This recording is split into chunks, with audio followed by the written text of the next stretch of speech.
Today I'm going to be showing you how to update and upgrade a Builder Basic kitchen island.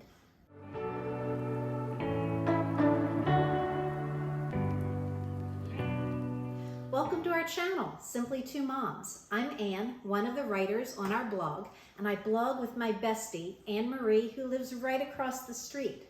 If you're new here, we hope that you'll subscribe and hit that bell so that you don't miss any of our future episodes. Today, I'm joining up with our friend Linda from Life on Summer Hill, who's also sharing some great tips for your kitchen. She's going to be showing you how to use copper to give an all-white kitchen some warmth and old world charm. When we built our house almost 17 years ago, the popular style for kitchens was best described as Tuscan. Dark, warm woods, lots of wood detailing, dark granite counters, and as we all know, that's really not the popular style today. I wanted to give our home an updated look, make it brighter, lighter, and more modern, but I didn't want to paint my cherry cabinets. Now here we are in 2022. We made the decision that we weren't going to downsize when the kids left for college. We were going to stay in this house, and so I wanted to make some changes to this house to take us through the next 10 to 15 years. One of the big things that we were going to do was update the kitchen and get it out of the early 2000s. We updated the backsplash, put in new white counters, and the biggest change that we made was to our kitchen island. I'm going to show you everything that we did because these are simple changes that you can make too to make your kitchen island look more current. So here's a picture that shows what the island looked like before we made any of the updates. We did make one upgrade when we were building the house. We added panels to the sides of the cabinets.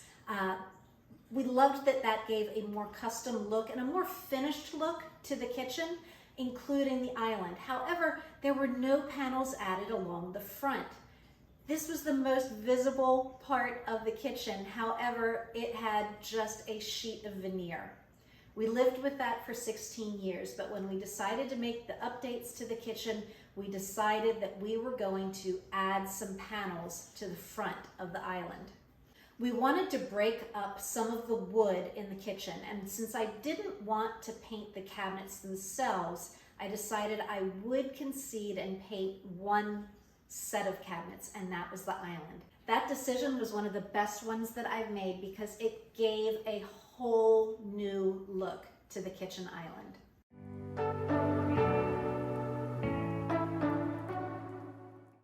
So the very first thing that we did was to build faux panels. First, we built 3 panels along the front using 2x3 boards. We installed them a little higher so that the bottoms of the panels were at the same position as the panels that were on the sides of the cabinets. Since the island has an overhang, we had to make the top of these panels wider so that you could see the top of the panels when you were standing back from the island. So there are actually 2 2x3s stacked on top of each other to make the top panel section of the island. Instead of using brackets or corbels to support the overhang for the countertop, we decided to try something completely different. We got table legs.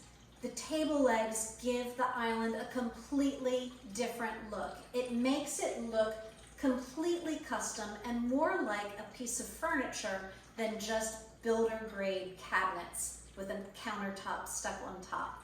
After we constructed the boxes that created the look of panels across the front of the island, we used base cap molding around the insides of each box to create the illusion of a raised panel so that it was similar in look and feel to the panels that were attached on the ends of the island.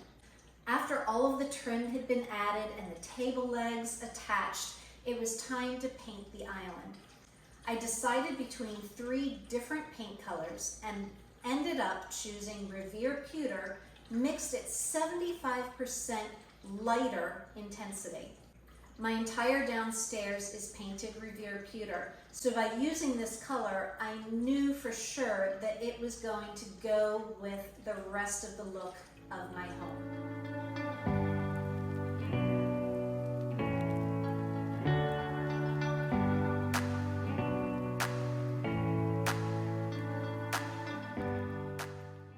Thank you so much for taking the time to watch my video about how to update and upgrade your builder grade island. I've included links below to all of my blog posts that show and give more step-by-step details so that you can follow along and get this kind of a look in your home. Also, make sure you go ahead and stop by, visit our friend Linda from Life on Summer Hill, who is sharing those great ideas about how to use copper to make your kitchen have that warm, old world feel to it. Hope you have a fantastic rest of your day.